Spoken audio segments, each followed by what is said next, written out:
All right, in this lesson, multi-step dilutions and then plus real-world scenarios. All right, what you're going to learn here is that we're going to go through multi-step dilutions and then how dilution affects moles. Remember, moles stays constant, so really it doesn't really affect it. And then how to combine dilution and plus stoichiometry. I'm going to do an example on that one. And then how to interpret the lab style dilution instruction, okay, and within each example. All right, let's start with the first one. And here is the first question. A solution is diluted from 2 molar to 0.8 molar and then 0.2 molar concentration. If you start with 50 milliliter of 2.0 molar, what volume must each dilution reach? All right, and the very first step, I put it up here, the very first step is you need to go from the 2 to 2 molar to 0.8 molar. So let's write down what we do know. So we know that M1 is equal to 2.0 molar. We know that the volume V1 is equal to 50.0 milliliters. We know that the concentration of dilution is 0.8 molar, 80 molar, and then we want to know what V2 is. So how much we need to dilute it.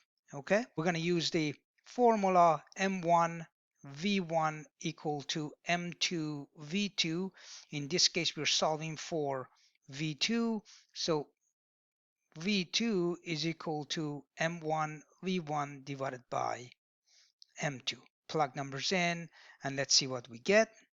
So here it is, the substitution, 2 molar, 50 milliliter divided by 0.80 molar, and the volume that you're gonna get is 125 milliliter for the second dilution.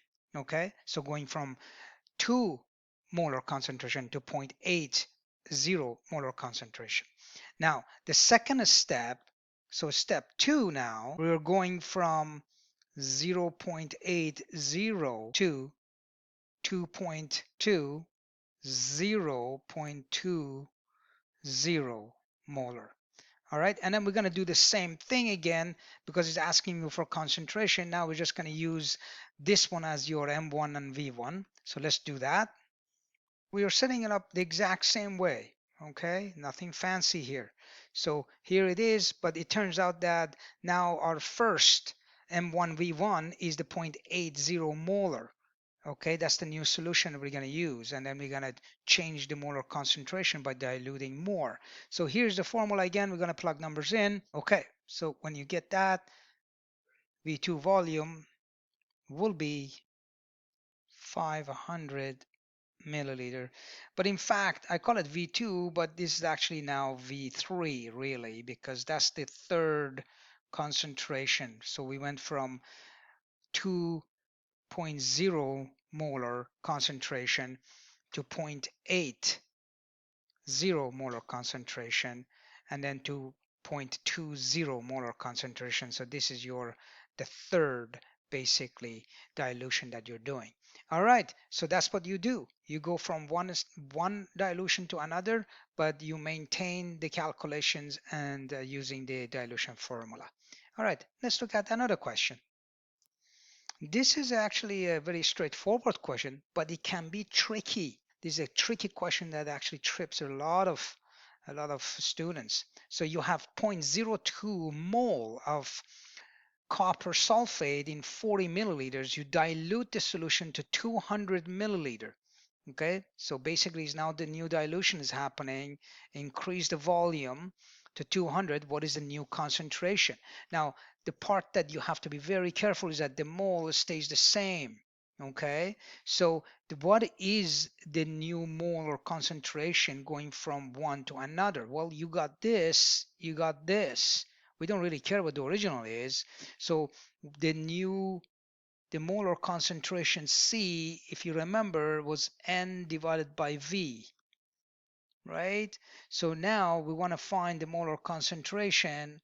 By the way, in some textbooks, they have it with capital M. I really don't like that because this M gets confused with moles and molar mass and many other things. So I like to, the formula is just C for concentration.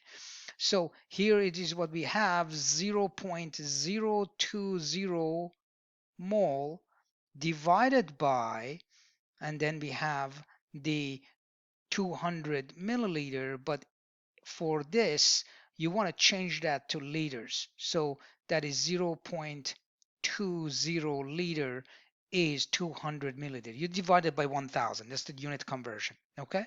So here it is, and you do the math, you'll get 0.10 molar concentration.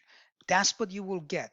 The number of moles does not change, but the volume has changed, and now this is less salty, if you can call it the sulfate salt, the copper there. Okay, it's just less salty, that's all it is. All right, we just imagine the regular, if you want to make something very sweet in the lemonade, you add a lot of sugar, but if you want to dilute the sugar, you add more liquid, more water, and that becomes less sweet. All right, next question. This is dilution plus the stoichiometry. This is a little bit challenging. Here's a question. You need 0.015 mole of sodium hydroxide for a reaction. You only have 6.0 molar concentration of sodium hydroxide stock. You want to prepare 250 milliliter of diluted solution. What concentration would the diluted solution be? All right. The idea that you have this number of moles and then you have this, that will give you the molar concentration because the number of moles will not change. So let's figure out what this will be with the molar concentration after when you prepare the diluted one. So what do we have? We have, remember again, molar concentration N/V divided by 250 milliliter, that's 0.25 liters. Make sure the unit is in liter. Other than that, it's a mistake. And then you do the math. What will you get? 0.060 molar concentration. Okay, now that we have this, we're going to go through and use a dilution formula. So here is the dilution formula that we know, and let's see what we do have. Well, we have M1, which is 6.0 molar concentration. We don't have V1. Do we have M2? Yes, we just calculated that, 0.060 molar.